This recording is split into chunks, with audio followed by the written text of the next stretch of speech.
సూర్యాపేట జిల్లా హుజూర్ నగర్లో షాపులు కూల్చేందుకు వచ్చిన మున్సిపల్ సిబ్బందిని షాపు యజమానులు అడ్డుకున్నారు. దీంతో ఉద్రిక్తత నెలకొంది. 40 ఏళ్లుగా షాపులు పెట్టుకుని జీవనోపాధి కొనసాగిస్తున్నామని, ఇలా అర్ధాంతరంగా తొలగించమంటే తమ బతుకులు రోడ్డున పడతాయని షాపు యజమానులు వాపోయారు.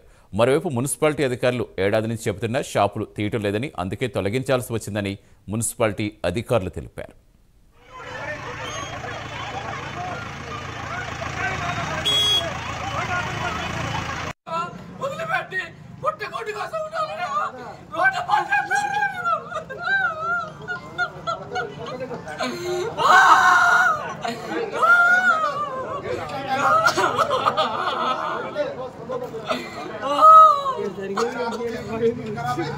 ప్రకారమే నాయి బ్రాహ్మణ్స్కి కానీ రజకులకు కానీ మున్సిపాలిటీ స్థలాలలో మడిగలు కట్టి వాళ్ళకి నామినల్ రేట్లకి కిరాయిలకు ఇచ్చేటువంటి జీవోలు ఉన్నాయి.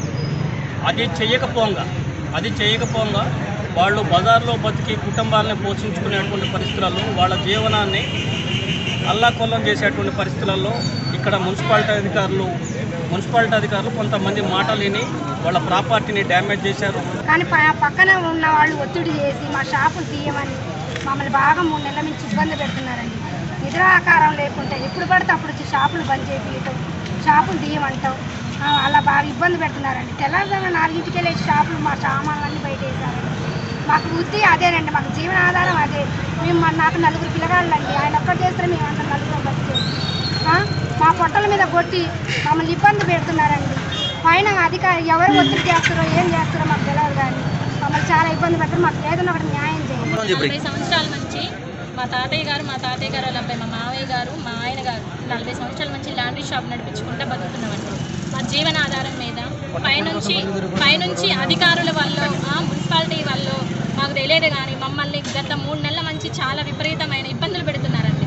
మేము చేసేది ఒక లాండ్రీ షాపు, దాంట్లో మేము లక్షలు కోట్లు సంపాదించే వృత్తి అయితే కాదు.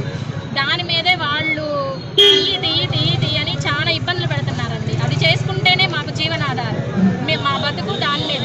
దానివల్ల మేము చాలా ఇబ్బందులు పడుతున్నామండి. పైనుంచి మాకు ఏదైనా సహకారం చేయాలని కోరుకుంటున్నాం.